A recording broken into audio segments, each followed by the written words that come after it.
vamos ver Apocalipse capítulo 3, do verso 1 até o verso 6. Ao anjo da igreja em Sardes escreve: estas coisas diz aquele que tem os 7 espíritos de Deus e as 7 estrelas.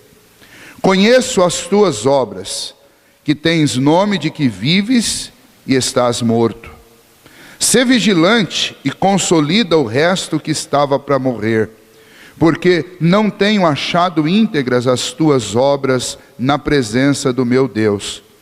Lembra-te, pois, do que tens recebido e ouvido, guarda-o e arrepende-te, porquanto, se não vigiares, virei como ladrão, e não conhecerás de modo algum em que hora virei contra ti.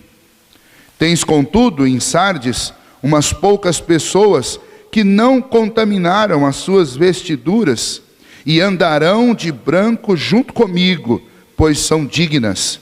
O vencedor será assim vestido de vestiduras brancas, e de modo nenhum apagarei o seu nome do livro da vida.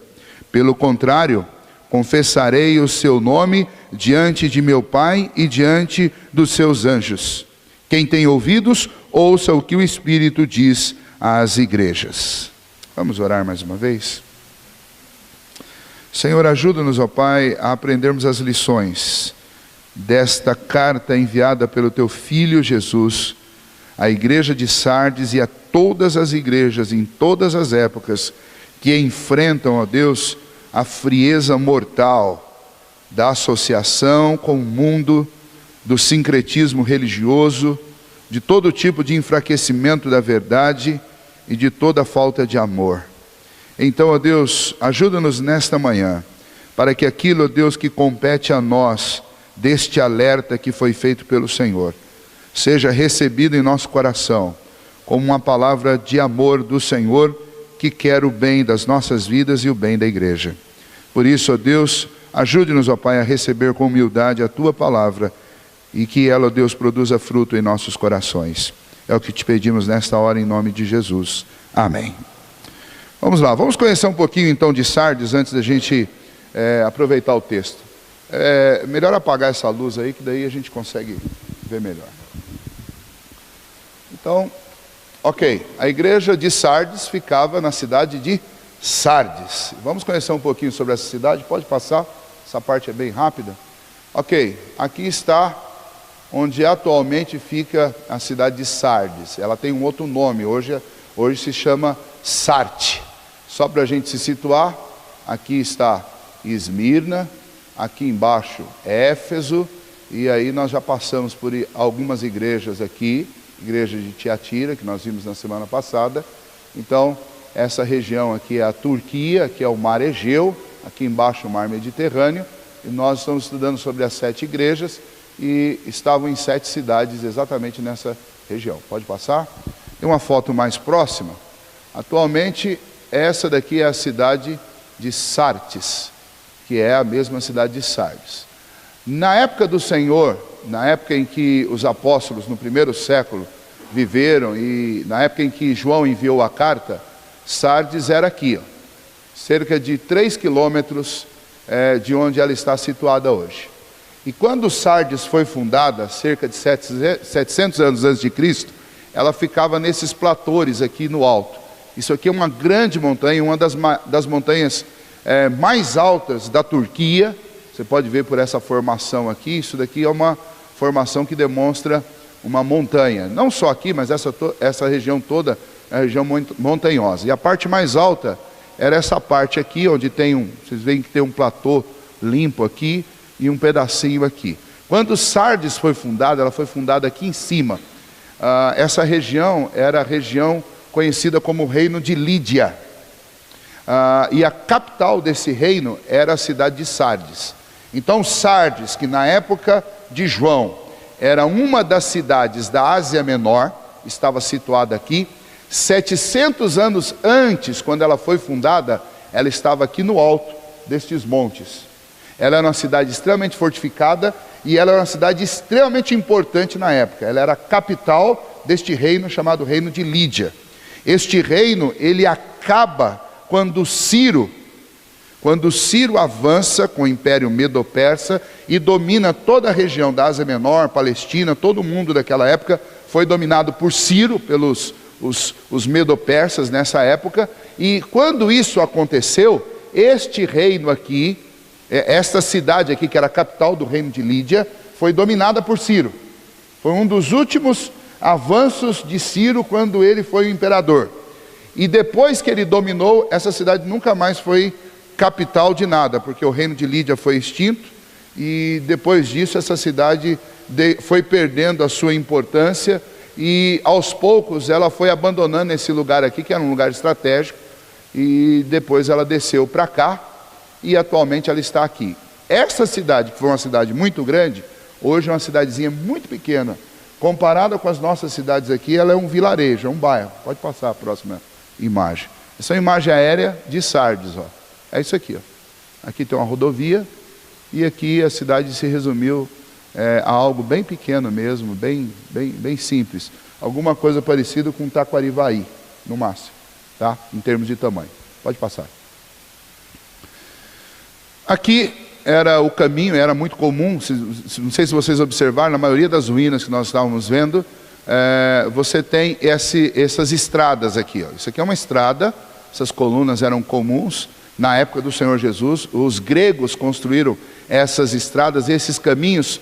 O caminho está dando uma volta num pequeno morro, eles estão indo para lá, ó. Aquelas duas torres são as torres do templo de Artemis, que existia nessa cidade. E essa estrada era uma estrada que os gregos construíram para levar para lá. Então, naquela Sardes antiga, existem algumas ruínas que essas fotos foram tiradas lá. Pode passar. Essa daqui é a construção, a construção mais bem conservada dentro dessas cidades da Ásia Menor, é essa construção aqui. Essa construção, isso aqui é uma academia. Para quem gosta de frequentar a academia aí, isso aqui era uma academia do primeiro século, ok? E tem alguns dados interessantes sobre essa academia. Aqui tem uma foto que dá para enxergá-la toda. Aqui eu tirei para mostrar os detalhes. Essas colunas e essas bases estão todas com inscrições. E essas inscrições contam os feitos de Apolo. Apolo era o deus adorado nessas academias. Essa academia tinha algo interessante. Essa não, todas as academias daquela época. Os gregos tinham um certo culto à beleza, a forma física. E então essas academias foram construídas não pelos romanos, mas pelos gregos, e havia um hábito nessas academias. Quem frequentava a academia naquela época fazia academia, fazia os seus exercícios nu, completamente nu, que era para mostrar a forma física, diferente de hoje, mas não tão diferente assim, porque tem gente que vai para a academia achando que precisa mostrar alguma coisa, né? Então as pessoas faziam essas academias completamente nus. E essa construção aqui restou, ela é preservada, ela é tombada, e ninguém... O máximo que você pode fazer lá é tirar fotos. Pode passar? Aqui já são... Isso aqui é a parte de trás de um templo que restou algumas ruínas lá, o templo de Artemis. Essas entradas aqui eram entradas para câmeras secretas, e as pessoas que tinham uma condição maior, elas... ofereciam seu culto através de relações sexuais promíscuas, e eles faziam isso em secreto. Os que tinham uma condição melhor, os que não tinham, faziam isso lá no salão aberto geral. Pode passar. Há também aqui escombros do templo de Artemis. Pode passar também. E aqui tem algo muito curioso. Isso é o que restou do templo de Artemis que existia lá em Sardes. Mas tem algo muito curioso aqui nesse templo. Tem uma construção que não bate. As pedras, elas têm a maioria são pedras de mármore, a maioria são pedras brancas, mas tem uma construçãozinha aqui pequenininha, que ela é diferente, ela não bate. Ela é do primeiro século, mas ela não é feita do mesmo material, que demonstra que ela foi construída posteriormente ao templo original de Artemis. Essa partezinha que vocês estão vendo aqui, ela está aqui, ó, atrás desse amontoado. E aqui você está vendo, ela está apoiada com algumas armações metálicas que foram colocadas para que esses escombros não caíssem. Porque o material aqui é um tijolo bem fraco, misturado com pedra, muito diferente dessas colunas. A pergunta é, o que é isso daqui? Isso daqui é uma capela cristã, construída num dos acessos de saída do templo de Ártemis. Essas duas torres marcavam a parte central da torre do templo de Ártemis. E aqui você tem uma capela cristã, porque dentro dela você encontra algumas inscrições e alguns modelos que atestam que isso daqui era uma igrejinha, aqui dentro do templo de Ártemis. Isso é assustador, e depois eu vou explicar por quê. Pode passar o próximo slide. Aqui tem outro, ó. Tá vendo aqui, ó? Essa aqui era a parte central da capela, ali havia um espaço para que as pessoas entrassem, mas era uma capelinha. Você entrava no templo de Ártemis, a entrada é lá atrás, circulava por dentro do templo, e aqui atrás havia uma porta de acesso, como se fosse aquela porta ali, e você acessava uma capela cristã. Pode passar o próximo slide. Esse daqui está do lado do templo da academia. Isso daqui era uma sinagoga, era uma igreja. Nós não sabemos se é a igreja para a qual a carta foi endereçada. Sabemos que era uma igreja porque este piso aqui era o piso usado nas sinagogas dos judeus, na igreja dos judeus. Mas tem um fato interessante aqui que é muito estranho. Dentro dessa sinagoga você tem 2 leões aqui e você tem essa mesa com 2 águias.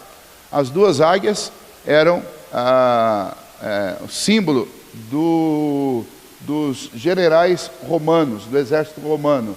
Isso daqui era um típico móvel de um lugar de adoração ao imperador. Pode passar a próxima foto, tem uma foto mais aproximada. Isso aqui era um leão, tinha dos 2 lados. Também um símbolo do Império Romano. A pergunta é, o que essas 2 coisas aqui estavam fazendo dentro de uma igreja? Esses elementos aqui eram muito comuns dentro dos templos de adoração ao imperador, não dentro de uma igreja, mas eles estão lá. Isso também é muito assustador. Alguma coisa profundamente errada estava acontecendo em Sardes, dentro desses lugares de culto. Pode passar. É o último? Acabou aí? Pode passar. Parou aí? Então tá bom, então deixa. O resto não vê. Muito bem. Vamos lá então. Pode acender a luz, por favor, novamente. A igreja de Sardes, ela foi considerada pelo Senhor Jesus uma igreja morta. A carta foi escrita a uma igreja que o próprio Senhor chama de uma igreja morta. O que tinha acontecido lá? O que fez com que essa igreja fosse considerada uma igreja morta? Bom, um pouco das informações de Sardes eu já citei para vocês. Gostaria de citar ainda que nos dias de Jesus, essa cidade não era mais uma cidade grandiosa, já era uma cidade pequena. E no final do 1º século, quando João escreveu, realmente era uma cidade já bem inexpressiva para a época. Mas havia um fato interessante lá em Sardes ainda. Sardes era uma cidade que, como estava próxima de Tiatira, Tiatira era um centro de indústria têxtil, era onde se produzia tecidos. Sardes se especializou em tecidos de lã. Ela tinha uma fábrica tecelã lá, e eles produziam tecidos de lã. E alguns dizem, aí já não é difícil de provar, que os tecidos mais brancos produzidos naquela época eram produzidos aí em Sardes. Eles eram especializados nisso. Mas isso daí é difícil de comprovar. É fácil de comprovar por algumas relíquias que foram encontradas lá e por algumas ruínas, que havia uma fábrica de lã lá, e possivelmente era o que empregava a maioria dos moradores daquela cidade. Um outro fato importante é que possivelmente o pessoal lá de Tiatira vinha vender os tecidos ali. A foto do satélite, ela fica difícil de perceber isso aqui, mas se você abrir no Google Maps lá e colocar Sartes, Turquia, você vai ver que é um cruzamento de 12 estradas, exatamente onde era Sardes antes. 12 estradas passam por ali. Então, os vendedores de tecidos de Tiatira e daquela região, eles possivelmente traziam os tecidos para serem vendidos ali. E outro motivo da cidade ter mudado da montanha exatamente para aquele ponto é porque ela estava na encruzilhada entre 12 estradas. Então era um lugar bom para se fazer comércio. Então essas eram algumas características da geopolítica da cidade de Sardes naquela época. Agora, por que Sardes ficou daquele jeito? Existem algumas histórias interessantes sobre Sardes. A cidade de Sardes, quando ela foi dominada, os historiadores, os livros de história, eles relatam que a cidade de Sardes era possivelmente a cidade mais rica daquela região ali, da região onde hoje é a Turquia. Era uma cidade que tinha um depósito de ouro muito grande. Possivelmente nenhum outro lugar tinha tanto ouro, tanta prata, tantos tesouros guardados como Sardes. Por isso o interesse de Ciro para vir, porque também não era uma cidade grande, para vir dominar essa capital da Lídia, lá 700 anos antes de Cristo, porque tratava-se de um verdadeiro cofre a céu aberto. Essas informações serão importantes para nós no estudo desta carta.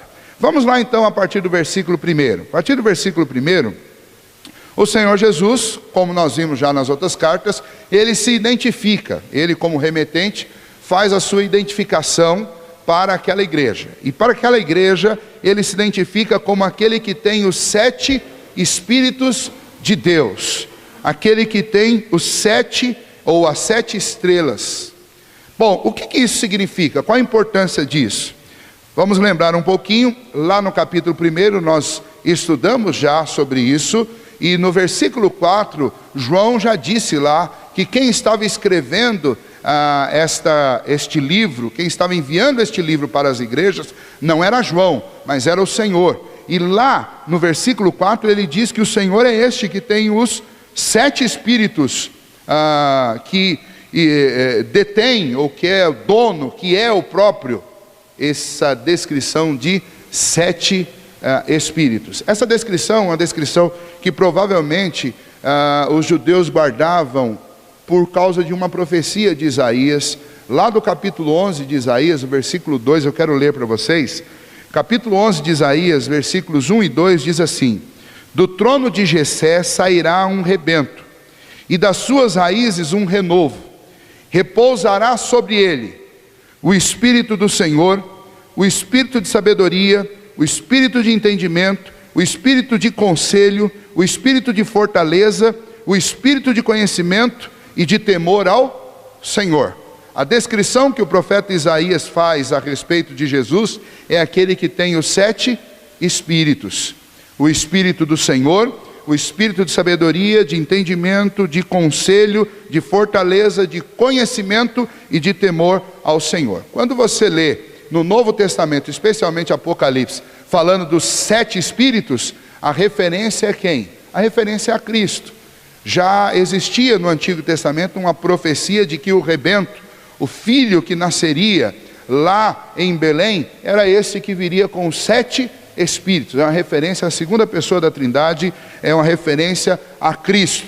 O número 7 não é porque o Senhor Jesus tinha apenas 7 qualificações, mas é porque a ideia de 7 é uma ideia que está associada a Deus, é uma ideia de perfeição, de algo completo, de algo absoluto, e é assim que Cristo deve ser visto. Lá no capítulo 1 de Apocalipse, João estava dizendo, quem está mandando esta carta para as igrejas dos últimos dias é o Senhor Jesus, aquele que tem os 7 Espíritos de Deus.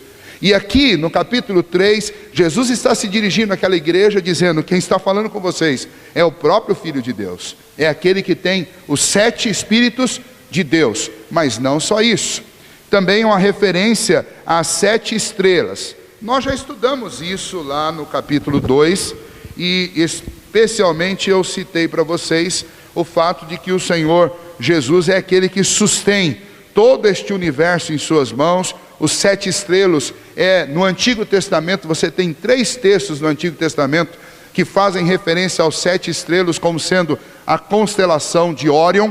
Nós sabemos hoje, que a constelação de Órion tem pelo menos 500 astros lá, mas o que você enxerga a olho nu são apenas 7. As chamadas 3 Marias, e um retângulo que está em volta delas forma a constelação de Órion. é chamado de 7 estrelas. Mas é só isso que esta frase, aquele que tem as 7 estrelas, representa? Não. No capítulo 1 é feito uma interpretação do que são estrelas e do que são candeeiros no livro de Apocalipse. E vamos ver se vocês guardaram. Os candeeiros são as igrejas, ok. E as estrelas são os mensageiros que são responsáveis por essas igrejas. Mas especialmente aqui nesse texto, essas estrelas, elas parecem descrever algo que é mais plural, algo que é maior.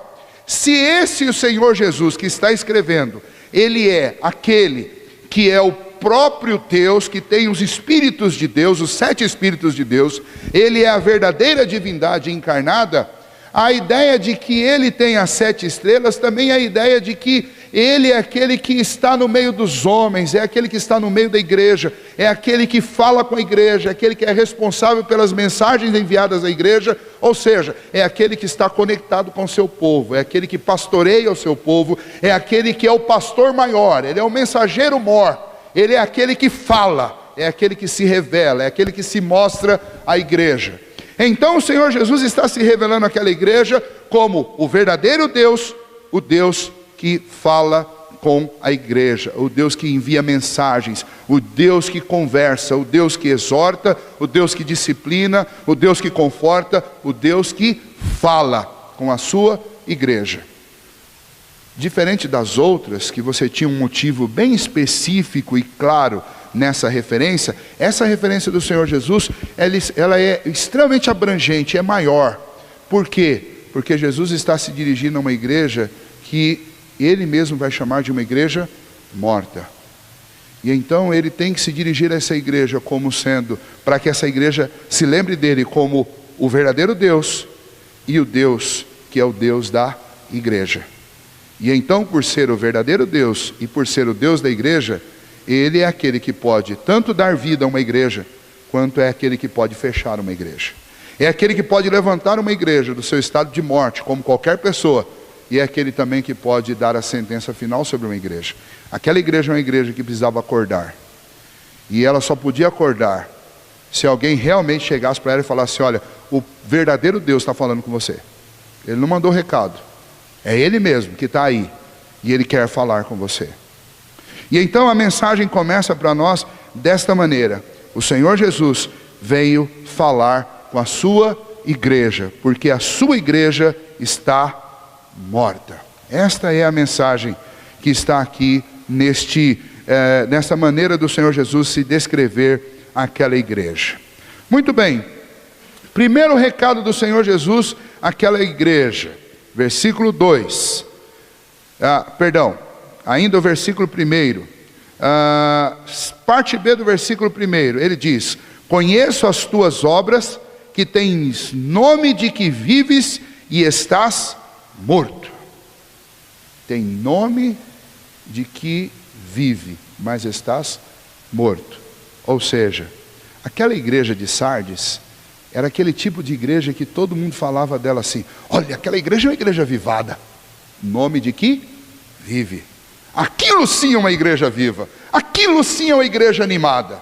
É aquilo que muita gente hoje gosta de dar como adjetivo para uma igreja barulhenta, dar como adjetivo de uma igreja ativista, dar adjetivo de uma igreja cheia. Olha, eu fui numa igreja hoje, mas aquela igreja é uma igreja viva, é uma igreja que está pulsando. Normalmente as características do que a gente chama de igreja viva são muito superficiais, e realmente não tem nada a ver com estar vivo. E o Senhor Jesus está falando algo aqui que é algo extremamente importante. O que é importante? Que aquela igreja não parecia uma igreja morta, muito pelo contrário, parecia uma igreja viva.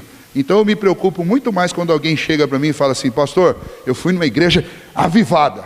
Aí eu me preocupo, porque parece estar vivo. E o que parece estar vivo pode ser muito semelhante a Sardes. Quando alguém chega e fala: pastor, eu fui na igreja. Não, uma igreja normal. Eu fico mais tranquilo, eu acho que você foi numa igreja de verdade.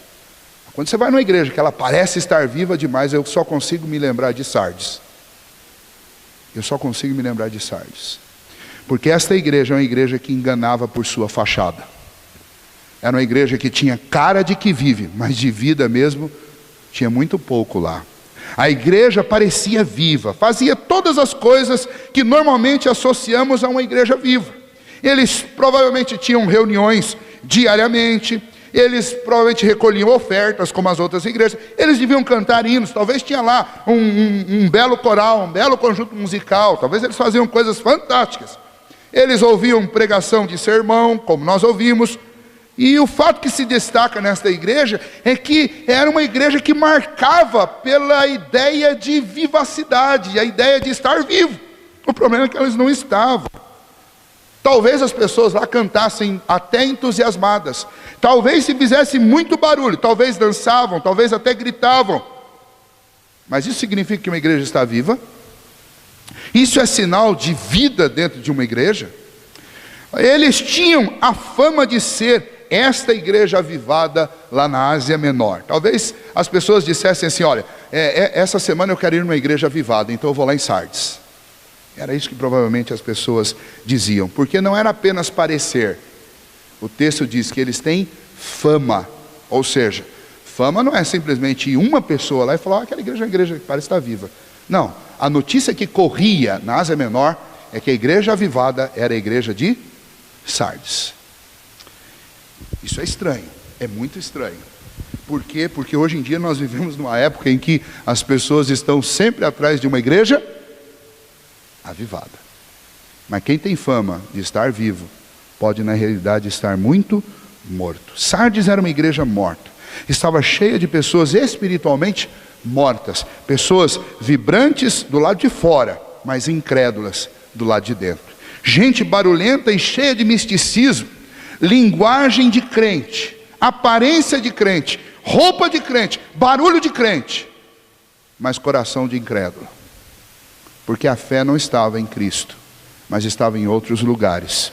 A maioria de nós tem um pouco de preocupação, muito mais, aliás, tem muito mais preocupação com os outros e pouca preocupação conosco. Nós gostamos de olhar as pessoas e avaliar como elas estão. Poucas vezes a gente para avaliar como nós estamos. E essa questão de ficar sempre preocupado com os outros pode nos levar para a mesma vala comum, que é a vala de Sardes. Nós estarmos sempre olhando quem é que está vivo e quem é que está morto, enquanto isso a nossa fé vai enfraquecendo. Quando a gente tenta sempre mostrar para os outros que estamos vivos, nós corremos o risco de verdadeiramente morrermos, mas termos a aparência de que estamos vivos. Todo mundo me vê indo, entrando na igreja, saindo da igreja, me vê fazendo uma série de coisas, me conhece como crente, mas a questão é: eu estou mesmo fazendo todas essas coisas, ou eu estou só mostrando para os outros que eu sou algo que no fundo eu não sou? Esse era o problema da igreja de Sardes. É muito interessante notar que Sardes não está sob qualquer tipo de ataque. Você não vai encontrar aí nenhuma notificação que Sardes estava sendo perseguida. Não tinha lá um templo de adoração ao imperador, e não tinha lá também nenhum batalhão do exército romano obrigando os crentes da cidade a participarem do culto ao imperador. Das cidades da Ásia Menor, naquela época, essa era a que menos tinham templos pagãos, só tinha um templo a Artemis e a academia de Apolo. Somente esses dois lugares. Então Sardes não era um lugar onde as pessoas estavam em perigo. Não havia um combate pela fé como havia em Éfeso, não havia uma perseguição como havia em Esmirna, não havia uma opressão como havia em Pérgamo, e não havia os sindicatos que existiam em Tiatira. A cidade de Sardes era uma cidade tranquila para crente, não havia perseguição lá. Possivelmente por isso essa igreja tinha toda a liberdade do mundo para ser uma igreja avivada. Mas tem um problema com isso. O problema é que o mundo não persegue uma igreja morta. Satanás não está nem aí com uma igreja que não incomoda. Uma igreja morta não gera nenhum tipo de dificuldade para Satanás. Satanás não se importa se uma cidade tem uma igreja a cada quarteirão, desde que essas igrejas estejam mortas.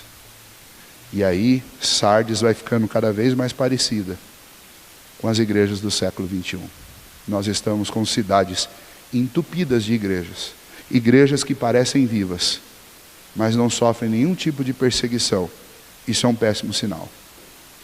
Isso nos coloca exatamente dentro do contexto de Sardes, de igrejas mortas, que tem cara de que está vivo, mas na realidade não está. Está morto. Muito bem, agora, vamos lá. O versículo 2. Ser vigilante consolida o resto que estava para morrer, porque não tenho achado íntegras as tuas obras na presença do meu Deus. Deus, o Senhor Jesus, se dirige aos cristãos que são considerados mortos e diz para eles: sejam vigilantes. Então já tem a primeira mensagem boa desse texto, animadora, embora dura, é que gente morta pode ser vigilante. E aliás, esse é exatamente o caminho para mudar esse status de morto. É primeiramente se tornar vigilante. Agora, a história de ser vigilante, lá em Sardes, era uma piada, tá? Uma piada que eu vou explicar para vocês por quê. O rei da cidade, da capital da Lídia, lá 700 anos antes do Senhor Jesus, chamava-se Croesus. Alguém já ouviu falar desse rei Croesus? Já ouviram? Alguém já ouviu falar? Dificilmente vocês já ouviram falar dele, mas vocês conhecem ele. Vocês conhecem ele. E se vocês não conhecem ele, mas vocês conhecem pelo menos a alcunha com a qual ele era chamado. Aqui no nosso país nós temos um apresentador de televisão que começou como um mascate, como um camelô. Mas ele ficou tão famoso, por quê? Porque tudo que ele faz dá certo, que hoje em dia ele é detentor de um patrimônio muito grande, já está em declínio, mas já foi muito maior, e é o queridinho de todos os brasileiros, Silvio Santos, ok? Algumas pessoas já disseram do Silvio Santos o seguinte: tudo que esse homem toca vira ouro. E vocês sabem de onde vem essa referência? O Antônio Elias respondeu lá atrás, do rei Midas. O rei Midas, vocês já ouviram falar dele. Rei Midas é aquele que tudo que ele tocava virava ouro. Agora, deixa eu dizer para vocês, Croesus é Midas. Este é o nome real dele. Midas era o nome que ele tinha, o apelido que ele tinha, exatamente por causa de ter uma capacidade de ajuntar tesouros tão grande, que começaram a falar a respeito dele. O rei Midas toca nas coisas e elas se transformam em ouro. Ele nunca foi mágico e nunca transformou nada em ouro. O fato é que ele tinha uma cidade construída no alto de uma montanha muito difícil de ser escalada, tinha apenas um caminho secreto para subir lá, para entrar lá, e ele carregava tesouros do mundo inteiro para lá. E quando ele não carregava, as pessoas levavam e entregavam na mão dele para ele guardar lá, e pagavam para ele, para que esses tesouros fossem colocados lá. Isso se tornou algo tão famoso que a cidade dele se tornou a capital da Lídia, porque era o lugar que tinha o maior tesouro de toda a Ásia Menor naquela época. Então, as pessoas começaram a chamar Croesus de rei Midas, porque tudo que ele toca vira ouro. O problema é que rei Midas não tinha um exército muito bom, e era um exército descuidado. E segundo a lenda, Ciro ficou acampado durante meses, com um exército absurdamente gigante, em volta da cidade de Sardes, e não conseguia acessá-la, pela dificuldade de chegar até lá, e as muralhas que estavam construídas em volta da cidade lá no alto.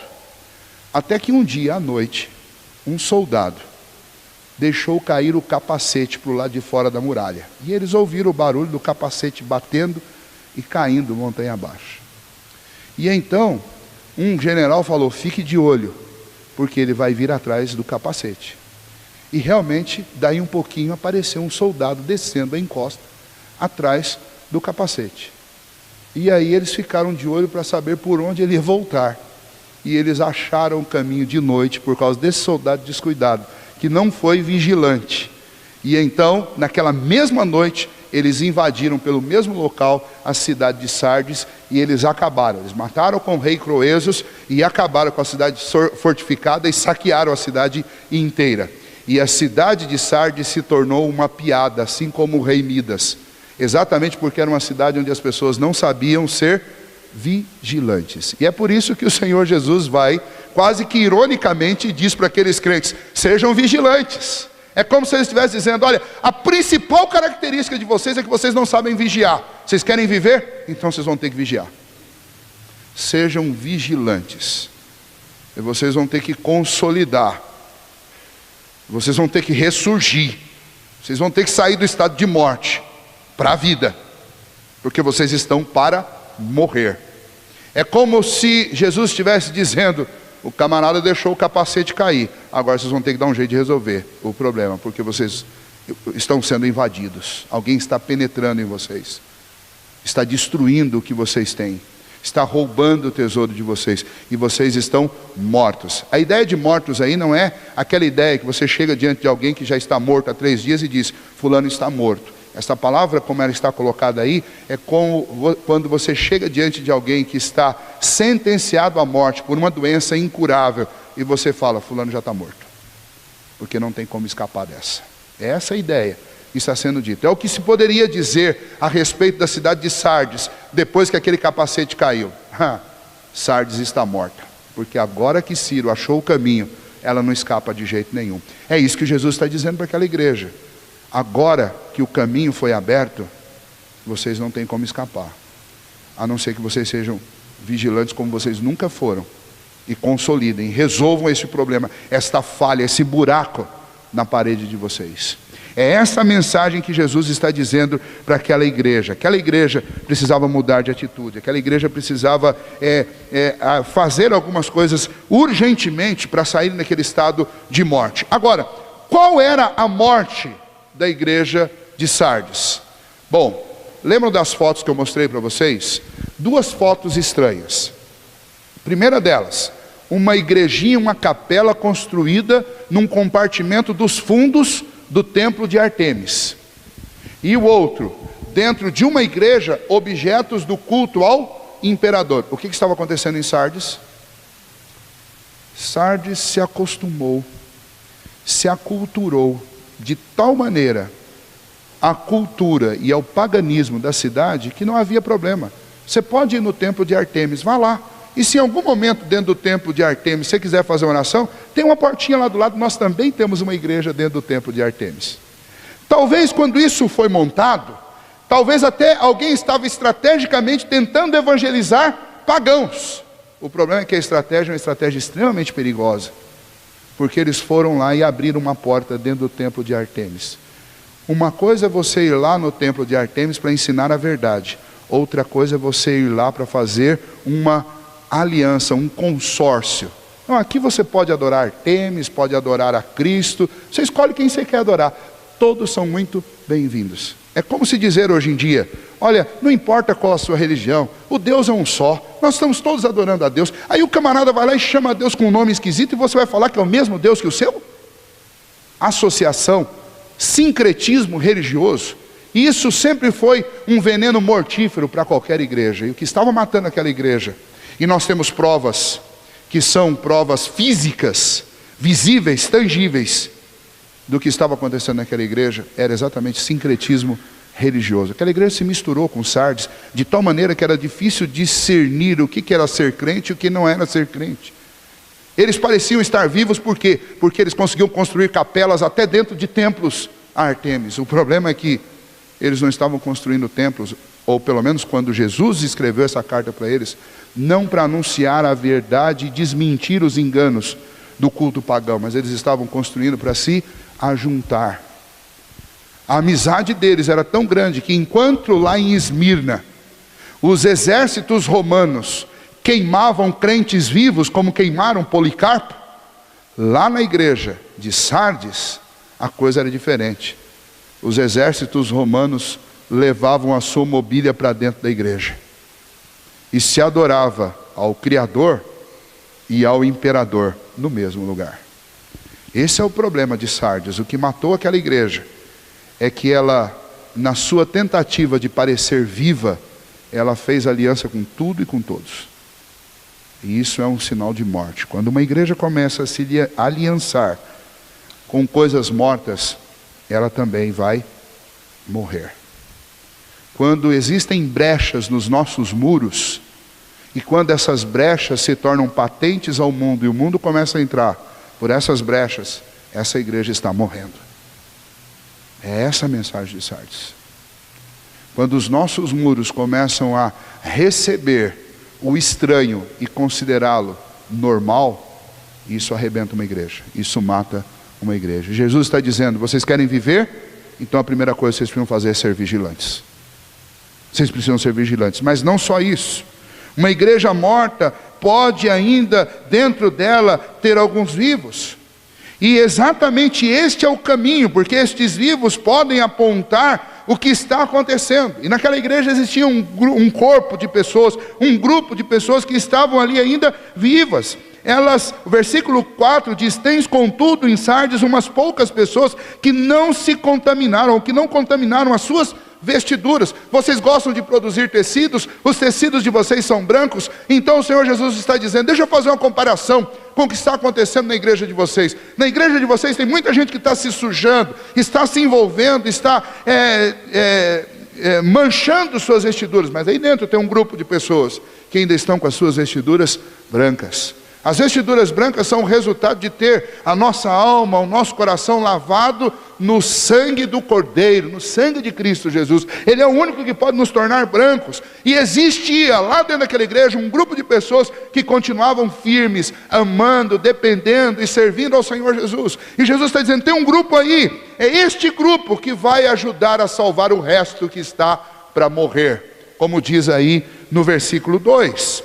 Esta igreja morta, que deveria ser vigilante, que tinha dentro dela algumas pessoas vivas ainda, era uma igreja que deveria lembrar e deveria se arrepender do que ela estava fazendo. Então, a partir do versículo 3, o Senhor Jesus mostra um caminho para aqueles crentes que estavam vivos, a ajudarem aqueles que estavam morrendo, aqueles que já estavam mortos, a tornarem aquela igreja viva novamente. E o caminho era, veja o versículo 3: lembra-te, pois, do que tens recebido e ouvido, guarda-o e arrepende-te. Então vejam lá, primeiro ponto, que uma igreja que está a ponto de falecer, de dar falência, precisa fazer: lembrar.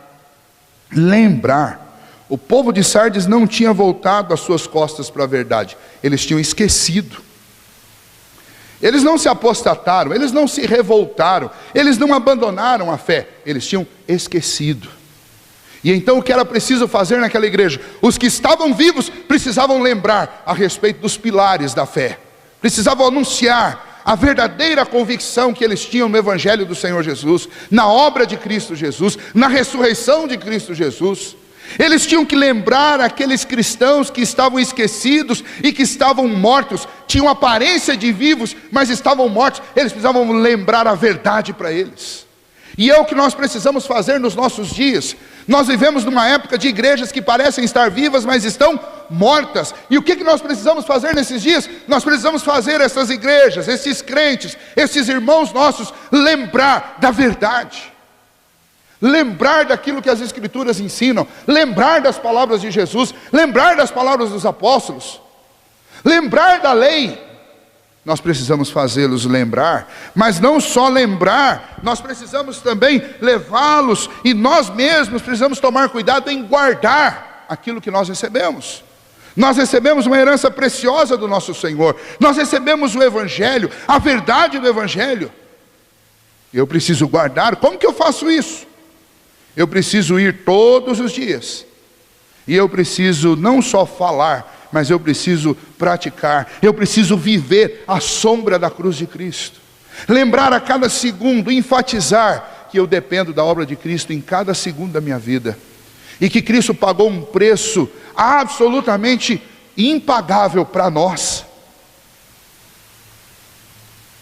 Tamanha a sua grandeza, a sua preciosidade, o próprio sangue do Filho de Deus, para que fôssemos salvos. Eu não posso, por causa de comida, bebida, dinheiro, poder, ou qualquer outra coisa, amizade, ou ter aparência de vivo, negociar o sangue do Cordeiro. Eu não posso negociar a verdade. Para parecer que nós estamos vivos aos olhares desta visão progressista do mundo, do século 21, eu preciso fazer barulho? Eu preciso ser amigo de todo mundo? Eu preciso falar a linguagem de todo mundo? Eu preciso me associar com todo tipo de movimento? Eu preciso concordar com todo tipo de besteira que é vendido aí como sendo a última novidade? como uma visão progressista do mundo? Me desculpe, isso está totalmente equivocado. O Senhor Jesus não ensina isso. O Senhor Jesus diz que você tem que lembrar. Então estou falando de coisas que me foram dadas no passado, de marcos antigos. E eu preciso lembrar, e eu preciso guardar. Nunca, nunca, você olhando para o Evangelho, você vai encontrar este movimento que o mundo tenta fazer como sendo lógico. O movimento tenta fazer o nosso mundo atual, a visão modernista, a visão pós-modernista, preceitua o quê? Que você precisa olhar para frente, porque o que te define é aquilo que é o último pensamento reinante na sua sociedade. Isso é o que te define. O pensamento do Evangelho, o pensamento ensinado pelo Senhor Jesus, pelos apóstolos e também lá atrás pelos patriarcas não é esse. É muito contrário.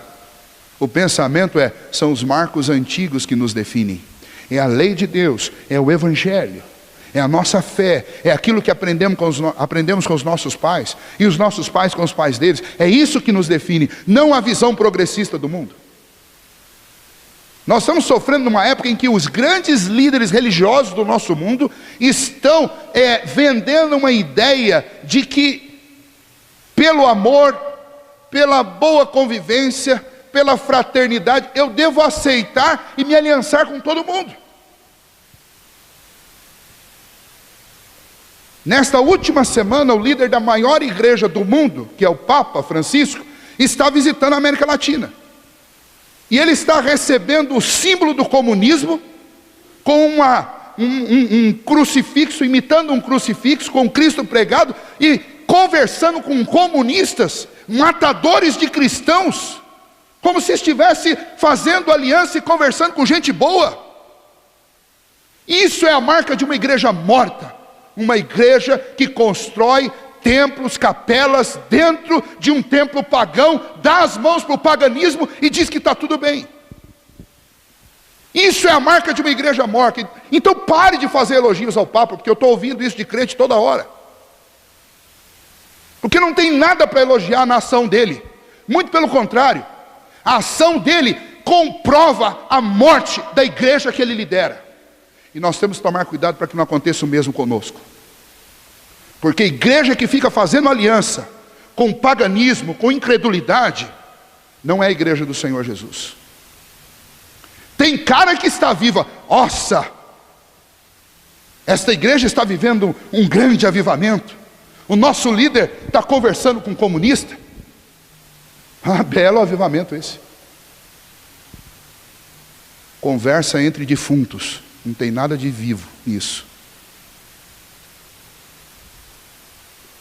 Mas nós precisamos fazer a nossa lição de casa, porque infelizmente nós também temos liderança. E se nós não orarmos para os nossos líderes, eles vão no mesmo caminho. Infelizmente. Infelizmente. Nossa denominação tem liderança. E se nós não pedirmos a Deus, eles vão pelo mesmo caminho. Porque é o caminho do nosso tempo. É o caminho das alianças. É o caminho da visão progressista da vida. Que tem que bater palma para homossexual casando. Que tem que bater palma para socialismo. Que eu não sei nem como que está vivo no mundo ainda hoje. Que tem que bater palma para todo tipo de tranqueira que alguém joga na mídia e diz que é legal. A igreja de Sardes estava morta porque ela esqueceu da verdade. E o caminho para ficar viva era lembrar, é guardar. E terceiro, é arrepender-se. E a palavra arrependimento na Bíblia, ela tem uma conotação muito forte, muito importante. Em resumo, arrependimento não é uma porta para você entrar no céu. Arrependimento é uma prática diária para a nossa vida. Porque nós somos comprados e lavados no sangue do Cordeiro. É isso que nos garante a vida eterna. É a obra de Cristo Jesus. Agora, todos os dias, por causa de uma natureza terrena que ainda reside em nós, e que o apóstolo Paulo insistiu conosco que nós deveríamos fazer morrer, todos os dias, quando nós não batalhamos contra essa natureza, quando nós não fazemos guerra contra o pecado faz guerra contra a nova natureza que é plantada pelo Espírito Santo de Deus em nós. E todos os dias é possível que eu peque. Quando eu não peco por palavras ou ações, eu peco por pensamentos. E então arrependimento deve ser algo a respeito do qual eu preciso estar habituado. Não porque eu vou pecar e vou me arrepender depois e pronto. Não, porque infelizmente, acidentalmente eu não consigo, em alguns momentos, me lembrar do que eu precisaria lembrar. E nem guardar o que eu precisaria guardar. E quando eu não lembro, e quando eu não guardo, eu preciso pelo menos me arrepender. E arrependimento é algo para ser praticado todos os dias. Todos os dias eu preciso dobrar os meus joelhos e preciso falar: Senhor, eu não sei o que eu fiz.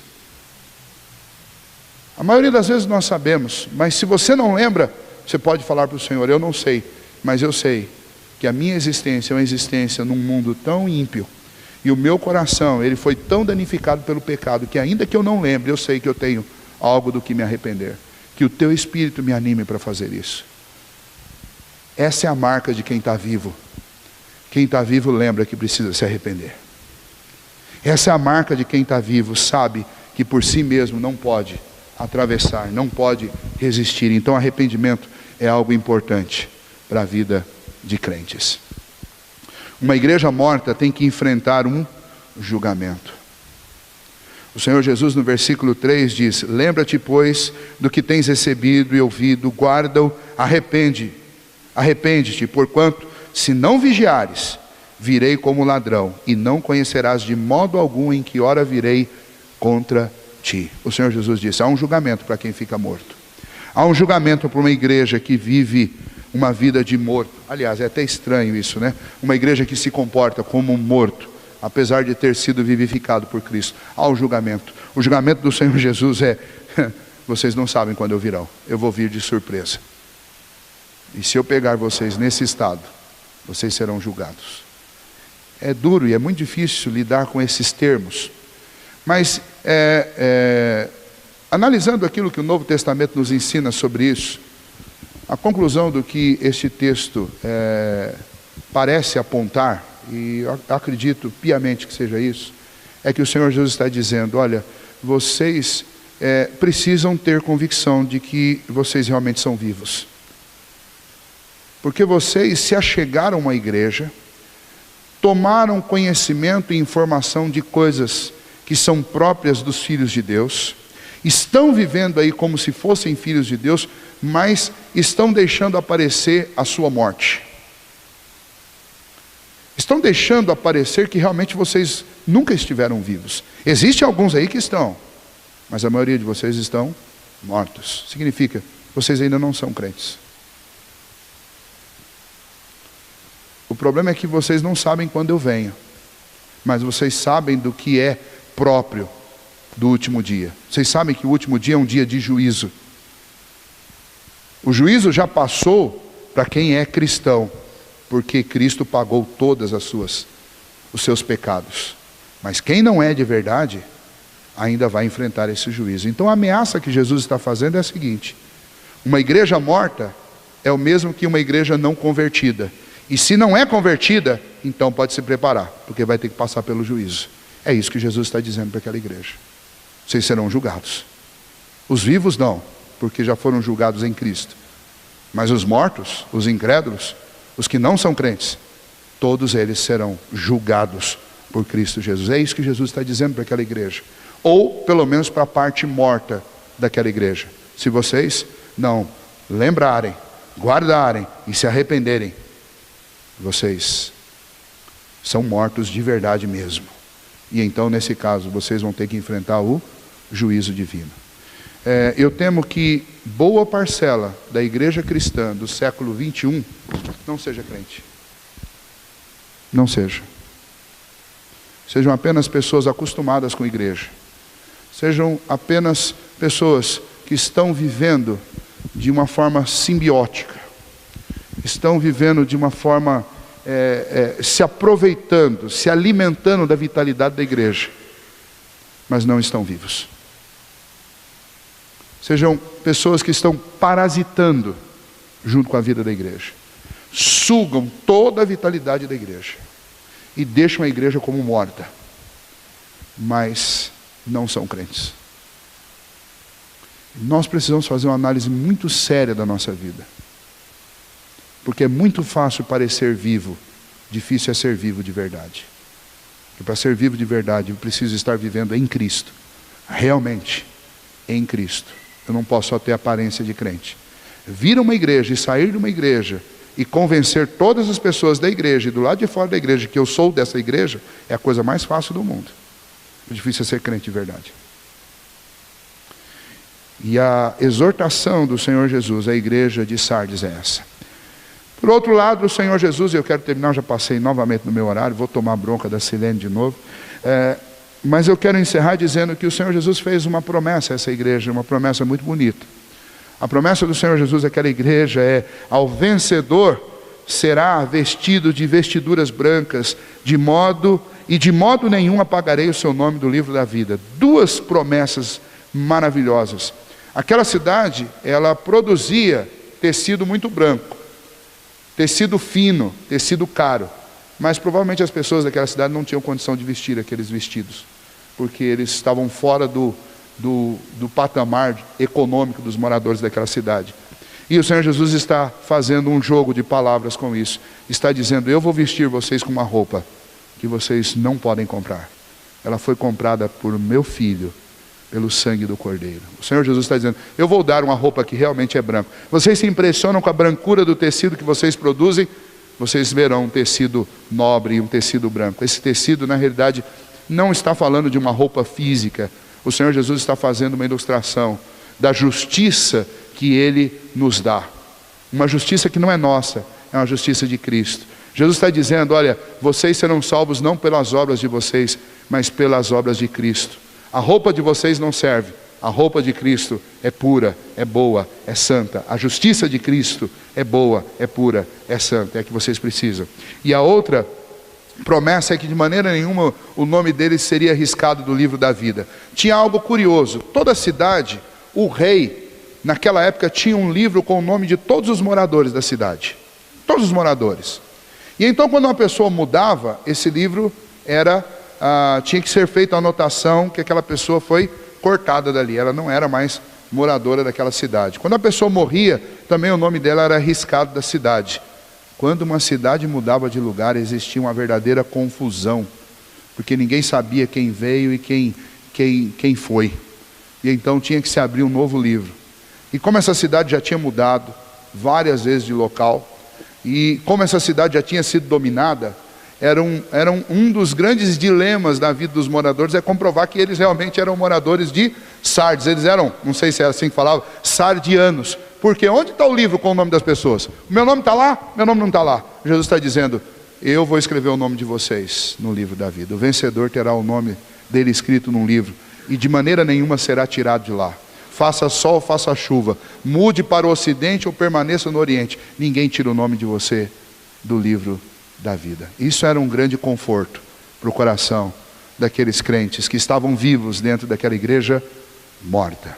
Que Deus nos ajude a crer nestas promessas e fazer aquilo que nos cabe, aquilo que é dever nosso. O Senhor Jesus promete àquela igreja uma purificação absoluta e definitiva. Nós vivemos num mundo de dificuldades, um mundo de podridão, um mundo de dificuldades para mantermos a nossa fé, tamanha a confusão que existe em termos de religião nos nossos dias. Mas o Senhor Jesus diz: cuidado, tem gente que parece que está vivo, mas está morto. Quem está vivo, lembra.